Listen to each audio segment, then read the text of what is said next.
Shalom. First and foremost, I want to give all of the praises and the glory to the Most High and His Son, Yahweh, Ba'ashem Yahushai, Ba'ashem Rakah Gwadash, and double honors to the apostles of the great millstone that have taught me this truth, and to include the elder bishops on down, and Yahweh, Ba'ashem Yahushai, Brakatham, to all of the rest of the brothers that keep pushing this truth in the sincerity of their hearts and due diligence. And once again, it's your brother Laban. And so what I want to do is I want to speak about this news, and I'm going to bring a scripture, and I'm not going to read this article because it's very self-explanatory, as well as we see the ongoing deterioration of the relationship that's been had with America and its allies, right? Now, let's read Obadiah 1 and verse 7. All of the men of thy confederacy have brought thee even to the border, and the men that were at peace with thee have deceived thee and prevailed against thee.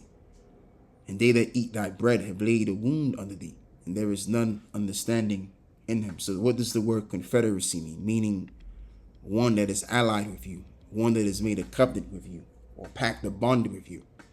And that's why this reads as well, yet again, right? They that eat thy bread have laid a wound under thee. Because what does it mean to eat? They that have ate thy bread. Meaning, again, that intimate, close relationship that they once had with one another. That's what you do with a close, or as you would call them, your best friend. Right? So you would include this man in your family affairs, or speak personal things to him while you're eating with him. You may go to his house and eat food with him, or vice versa. So that expresses that close, intimate connection with him, someone that now you can trust. And by the way, the word intimate doesn't have to always associate with sex for the simple minds out there. All right. So they that are close to America are going to what? Lead America on to betrayal, and then eventually destroy them in the very end. That's in the book of Revelations, the 17th chapter. Right. So what we see is just a means to an ending of this civilization right here, and prophecy playing out for the most part. Now let's read this, Job 12 and verse 18, and this is all by the doings of Yahweh Ba'ashem Yahushai, of course. As this reads, he looseth the bond of kings and girdeth their loins with a girdle. Right, meaning that they're gonna go from what? They're gonna go from being kings to basically being a bunch of nobodies, poor. All right.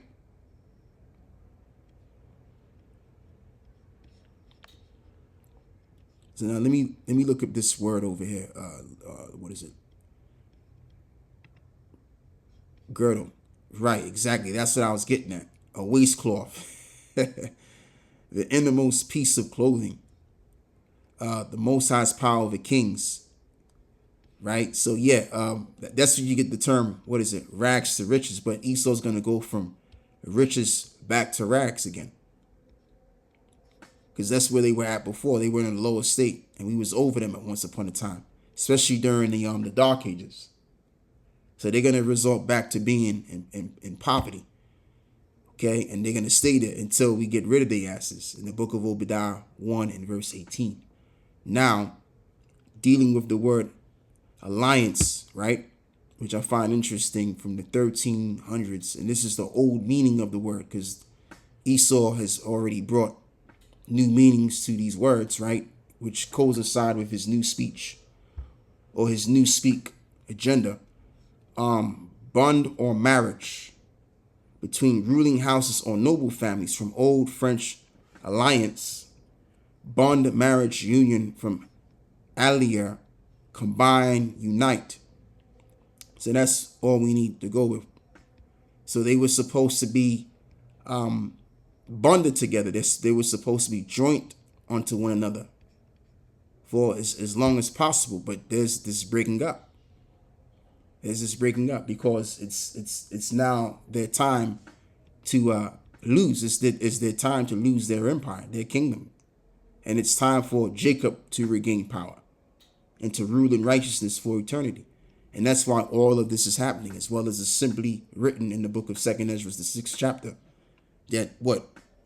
Esau is the end of the world and Jacob is the beginning of it that followeth. Because when these two entities were together, they were an unstoppable force. Okay? But now there's this division, as well as Yahushua even put it. He said, look, that if a house be divided against itself, that house cannot stand. And if a kingdom be divided against itself, it cannot go on. I'm roughly paraphrasing that. All right, so there you go. And it's all going to lead up to this over here, baby boy. As this reads, and the 10 horns which thou sawest upon the beast, these shall hate the whore. And the whore is America, by the way. And shall make her desolate and naked, and shall eat her flesh and burn her with fire. So that's how they're going to lay a wound under her, by shooting missiles at her, burning her on fire. Yes, the allies of America, their European counterparts. And the original 10 is, that I have is Greece, Italy, Spain, France, Germany, the UK, Portugal, Belgium, Netherlands, Luxembourg, Canada, Norway, Denmark, Iceland, Turkey, Poland, and Hungary, and Czech Republic. Okay, these are the 10. These are the 10 right here.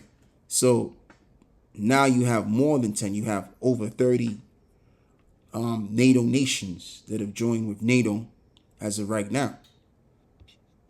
So there you go. So the time is going to come where we're physically going to see the demising of this civilization altogether, because they've already turned their heads towards one another, and rather than actually being at one with one another, so now it's just more like what we're seeing is just a deterioration of this relationship